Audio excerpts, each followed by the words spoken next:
Hi guys, ngayong araw pala maglalaba si auntie ninyo. So tingnan nyo yan guys.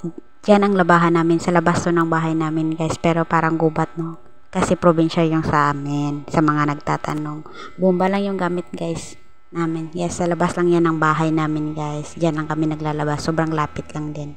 So sobrang taas na pala ng araw ng pag-uumpisa ko ng paglaba dito guys. So bilisan na natin to. Tapos ngayon ko lang din napansin na ang layo pala ng kamera ko sa nilalabahan ko. Kaya nakakapagod na mag-edit. So, ayan na guys, pasensya na talaga. Tapos, minsan, nag-blurred pa yung camera ko dyan. Tapos, nakakapagod maglaba guys. Sakit na yung hawak ko dyan kasi wala akong upuan. Tapos, bumba pa yung gamit namin.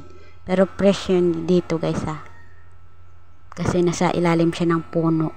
Tapos, yung cellphone ko, nilagay ko sa sa babaw ng kahoy para hindi siya malaglag. Pero, ang layo pala. Tapos, ang blurred pala ng kuha ko dito.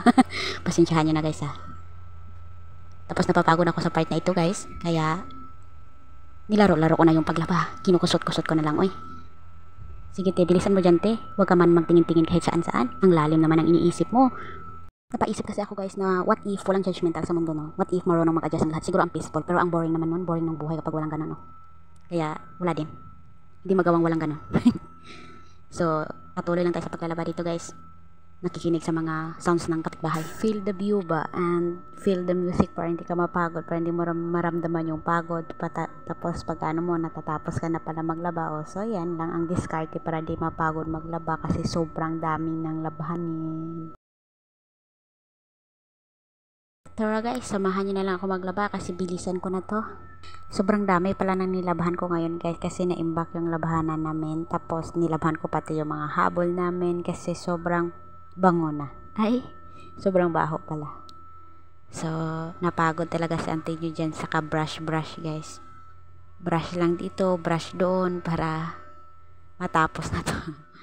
Kasi nakakapagod din magkusot. Kasi yung yung kamay mo na na sa sabon, sa powder. Parang naluluto na. Kaya kailangan natin mag-brush. So, dito guys, bumbahan natin to.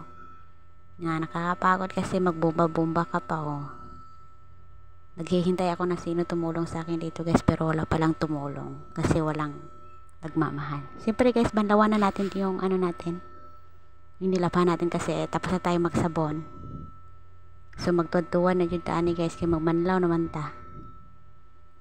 Kaya sakit naman kayo itong hawakan So atong tuwad-tuwaran dyan guys kaya para dali mahuman. Kaya ugto naman. Nga maulan na po ni unya. So di na po mauga. Awa na tayo suoton, hindi mauga. Kaya hurot na magsuot. Na anak dyan ang life. Basta tamaron ta maglaba, imbak dyan ang labanon. So layo kaya akong kamera sa kuha guys, no? Tapos blurred pa. Kaya ako maning gibitay god sa babaw sa kahoy. So humana day ko maglaba guys. So kana akong labahan, gamay raman day no?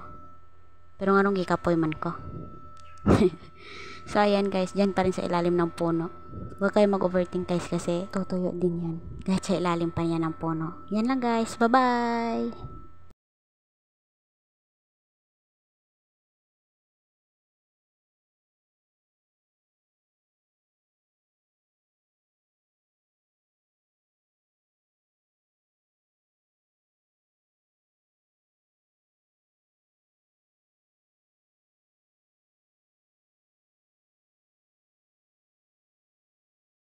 Direng dapita guys, finally human na jud ta. So kana natanan akong gilabhan.